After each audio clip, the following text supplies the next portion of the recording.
स्वामी समर्थ, जय जय स्वामी समर्थ, श्री स्वामी समर्थ, जय जय स्वामी समर्थ। सर्व मंगल मांगल्ये शिवे सर्वार्थ साधिके, शरण्ये त्र्यंबके गौरी नारायणी नमोस्तुते। लक्षात आलंच असेल, आज आहे घटस्थापनेचा व्हिडिओ। 15 ऑक्टोबर पासून आपली घटस्थापना म्हणजे नवरात्रीचा उत्सव चालू होत आहे।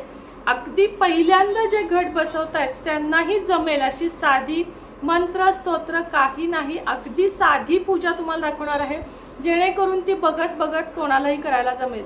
तसं तर घटस्थापना शक्यतो घरातले पुरुषांनी करावी असं म्हटलं जातं, पण आजकाल सगळं युग बदललेलं आहे। पुरुष कामाला जातात, स्त्रिया घरामध्ये हे सगळं काही करतात, दोघंही ऑफिसला जात असतात, त्यामुळे दोघांपैकी कुणीही पटकन करतं आणि आयुष्यामध्ये पुढे जातं। म्हणजे प्रत्येकाला हल्ली काम आहे, धावपळ आहे, त्यामुळे आता हे भेदभाव राहिलेले नाहीत। त्यामुळे मी स्वतः तुम्हाला करून दाखवणार आहे की घरच्या घरी घटस्थापना कशी करावी।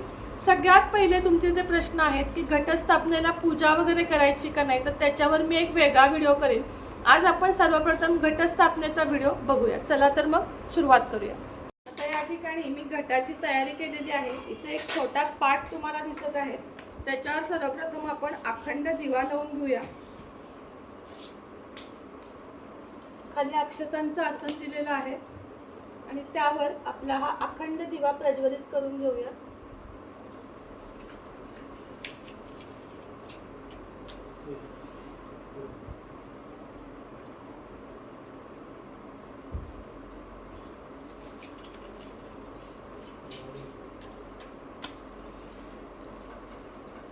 बरी फॅन बंद कर।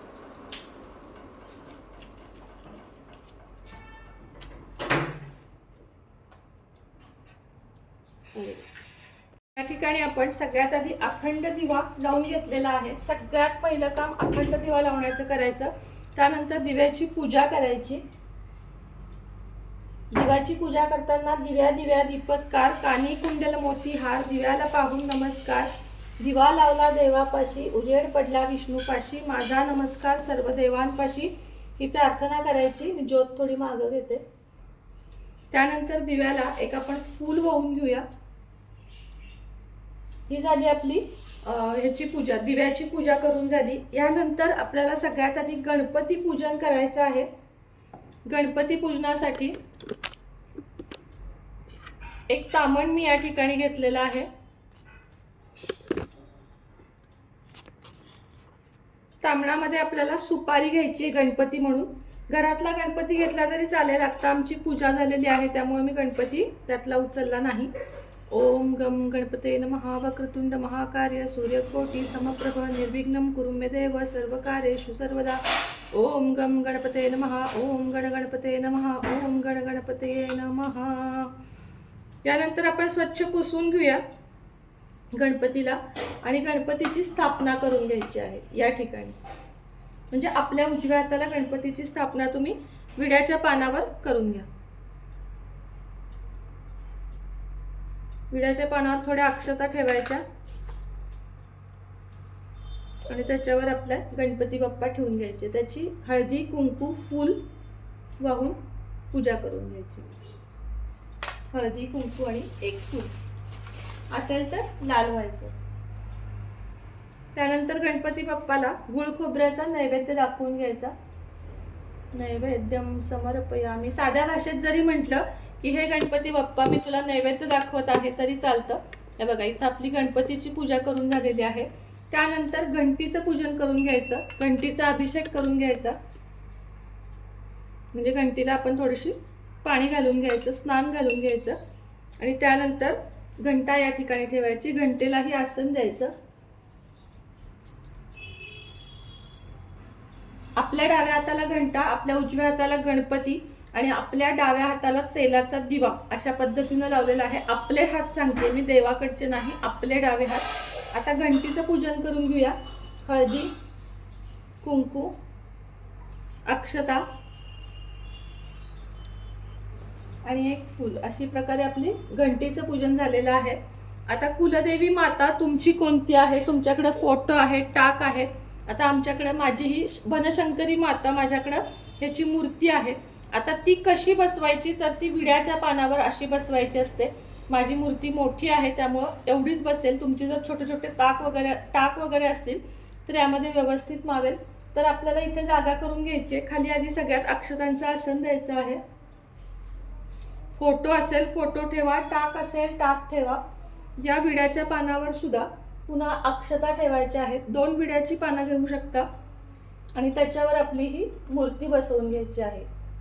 ही याच्या मागं पाहिजे, ॲक्च्युली घटाच्या मागं पाहिजे, पण आपल्या इथं जागेअभावी मी ही थोडीशी साईडला ठेवली आहे. मध्ये ठेवलीत तरी चालेल, साईडला जागा नसेल ठेवलीत तरीही चालेल. आता आपण कुलदेवीची पूजा करून घेऊया. कुलदेवीला अभिषेक मी पूजा करताना सकाळी घातलेला आहे, त्यामुळे आत्ता तुम्हाला दाखवला नाही. अभिषेक घालून घ्यायचा. श्री कुलदेवताय नमः, श्री कुलदेवताय नमः किंवा श्री बनशंकरी देवता नमो नमः. तुमच्या ज्या देवीचा मंत्र असेल तो मंत्र म्हणून कुलदेवीचा अभिषेक करायचा. चंदन, हळद आणि कुंकू लावायचं. थोडंसं अत्तर लावायचं. अत्तर लावल्यानंतर आपल्याला फूल वाहून घ्यायचं आहे.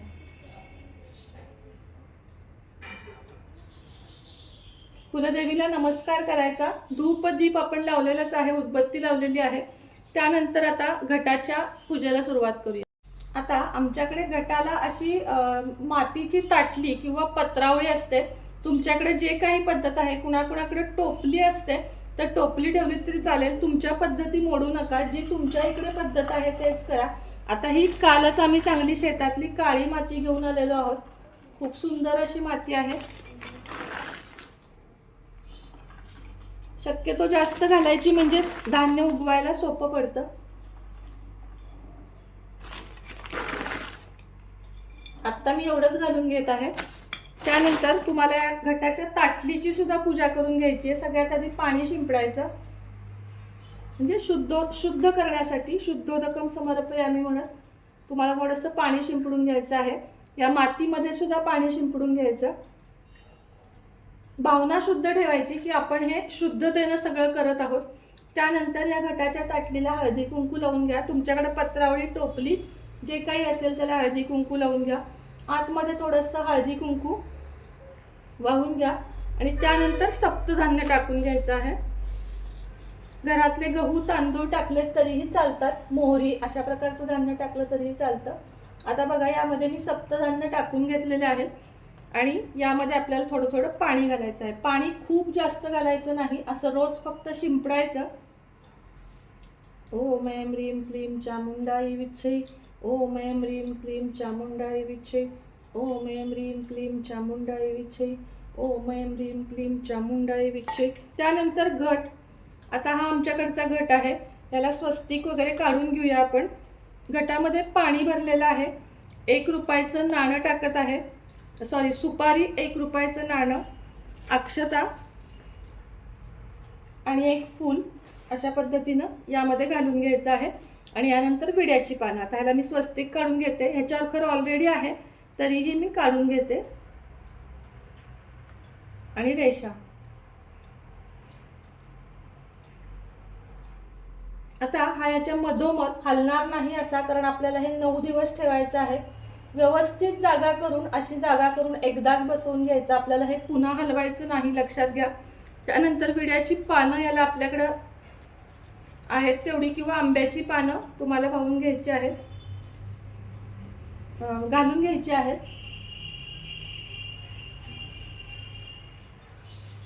विड्याच्या पानांना सुद्धा हळदी कुंकू लावायचं. या कलशाची सुद्धा पूजा करून घ्यायची. हळद, कुंकू आणि फूल वाहून घ्यायचं. यामध्ये विड्याची पानं अशी घालून घ्यायची. सप्तधान्य आपण घातलेलं आहे. फुलं वाहून घ्यायची. जास्त गर्दी इथं करायची नाही, कारण धन उगवण्यासाठी त्रास होतो. त्यानंतर नारळ, ठेवून घ्यायचा.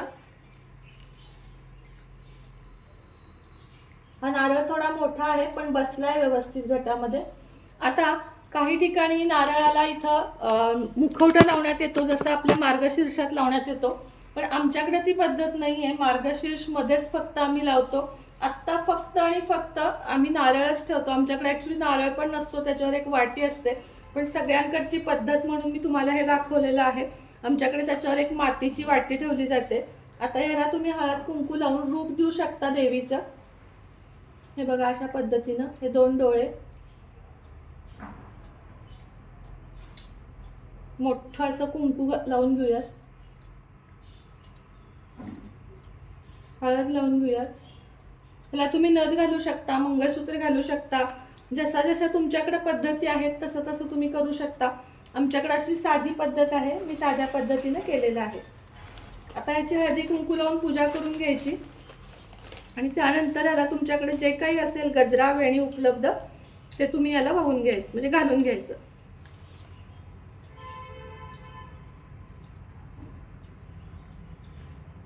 ही आपल्याकडे देवी असते, सूक्ष्म रूपात देवी या दिवसात आपल्याकडे वास करते.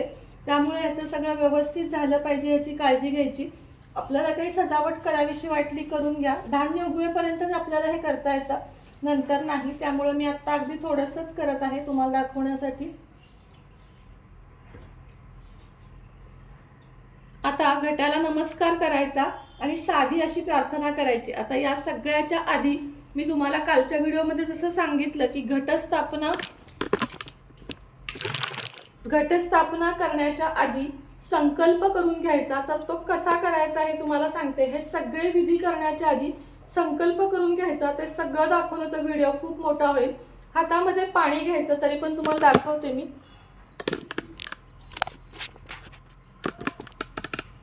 हातामध्ये आपल्या पाणी घ्यायचं, फूल घ्यायचं आणि थोड्याशा अक्षता घ्यायच्या. आणि तुमचं नाव, आता समजा माझं नाव आहे सुनेत्रा देशपांडे, गोत्र कृष्णात्रय आणि आजचा वार दिनांक, त्या दिवशी जे काही असेल ते तुम्हाला त्या दिवशीचं नाव दिनांक घ्यायचा आहे. आणि मी ही कुलदेवीची सेवा 9 दिवस करणार आहे. तुम्ही जर दुर्गा सप्तशतीचा पाठ करणार असाल तर तो संकल्प सुद्धा यातच करायचा की मी दुर्गा सप्तशतीचे 5, 9, 14 पाठ करणार आहे. तर हे देवी माते, हे कुलदेवी माता, माझ्याकडून ते व्यवस्थित करून घे. चूक भूल जे काही होईल ती तू स्वतःचं मूल समजून माझी माफ कर. मला जेवढी जमेल तितकी सेवा मी करेन आणि अखंड दिवा लावून तुझ्यासमोर कायम तेवत ठेवेन 9 दिवस. हा संकल्प करायचा. हे पाणी तामणामध्ये सोडून द्यायचं आणि हात धुवायचा. हा झाला संकल्प करणं. तर सगळ्या या विधीच्या आधी तुम्हाला ते करायचं आहे आठवणीनं, हे लक्षात घ्या. त्याचप्रमाणे मी तुम्हाला आत्ता हा जो तुम्हाला घटस्थापनेचा विधी दाखवला तो अत्यंत साधा आणि सिंपल दाखवला. आता राहिलेली आहे फक्त माळ घालायची. तुमच्या इकडे कुठली पद्धत आहे त्याप्रमाणे माळ घाला. काही ठिकाणी पहिल्या दिवशी विड्याच्या पानांची माळ असते, तर काही ठिकाणी ह्याची फुलांची माळ असते. प्रत्येक ठिकाणी वेगवेगळ्या पद्धती आहेत. आपापल्या पद्धतीप्रमाणे तुम्हाला करायचं आहे. तर ही माळ मी घालून घेते. अशा पद्धतीनं घटावर माळ आली पाहिजे ती.